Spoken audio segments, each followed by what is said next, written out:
The Home Secretary has approved the extradition of WikiLeaks founder Julian Assange to the United States on spy charges. Let's just remind ourselves that they want him to stand trial on 17 charges of espionage and 1 charge of computer misuse over WikiLeaks publication of a huge trove of classified documents more than a decade ago. But it doesn't mean that he's about to be flown over there. American prosecutors say that Assange unlawfully helped US Army intelligence analyst Chelsea Manning, previously known as Bradley Manning, to steal classified diplomatic cables and military files that WikiLeaks later published, and they say that put lives at risk because they were unredacted.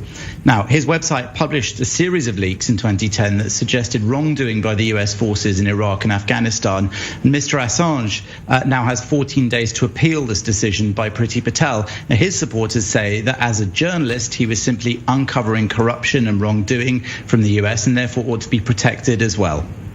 So the U.S. has wanted him for years. How likely, if this happens and he is extradited, how likely would he be to get a fair trial? Well, he spent 7 years hiding from extradition already in the Ecuadorian embassy in London. He'd been arrested then on rape allegations in Sweden, and those charges were eventually dropped as the time elapsed since the alleged attack had become too long. But eventually in 2019, he was evicted from the embassy and then arrested for jumping bail and imprisoned in Belmarsh prison here in the UK. That's a high security prison. And in April, he married Stella Morris, who's a lawyer with whom he'd fathered 2 children during his time in the Ecuadorian embassy. So he's managed to keep out of their clutches for some time already. His legal team say that he's not healthy and he's had a stroke since being in prison. And they argue that if he does end up in a US prison, he'll be a suicide risk. His lawyers say that he could be imprisoned for 175 years in the US. And of course, as a journalist, as I said, they believe that he was releasing truthful information about war crimes, human rights abuses and corruption, and he shouldn't be extradited. So as well as this appeal period that he has, this period in which he could appeal the decision in the High Court here, he also could go to the European courts so that he could try to make his case there. The Home Secretary here, though, didn't really have much of a choice but to approve this request for extradition. There is the extradition treaty between the 2 countries. The US requested it, and so she really more or less had to accept it because, for example, she could have denied it in a case where he was facing the death penalty, but he's not likely to face the death penalty in the US.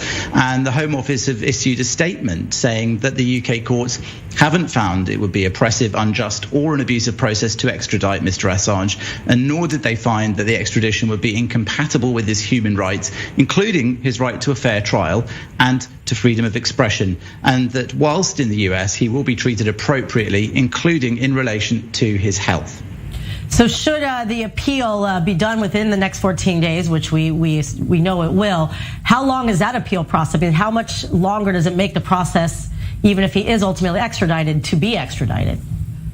Well, just how quickly it can happen remains to be seen, but I don't think that this is the end of the line for him yet, because as I said, beyond that appeal, he then has possibly the European Court of Human Rights, and he has other possibilities up his sleeve. But it does seem that the net is closing in on Assange, who has been kicked out of the Ecuadorian embassy. Now he's been in Belmarsh prison for that period of time. It seems like many of his avenues are being closed off, and that eventually it might be that he's sent to the US. Of course, the UK respects the US legal system, the justice system there, and so there is no strong reason, unless there's some unusual instance, that they can really say no to this extradition. Remember that the UK also asks for extradition of US citizens sometimes to the UK and has those granted. So this is a mutual deal that the 2 countries have. It does mean that it's not about to happen, certainly not during the next 14 days, possibly not for some time after that, but it does look like it's less and less likely he's going to be able to avoid being tried in the US eventually.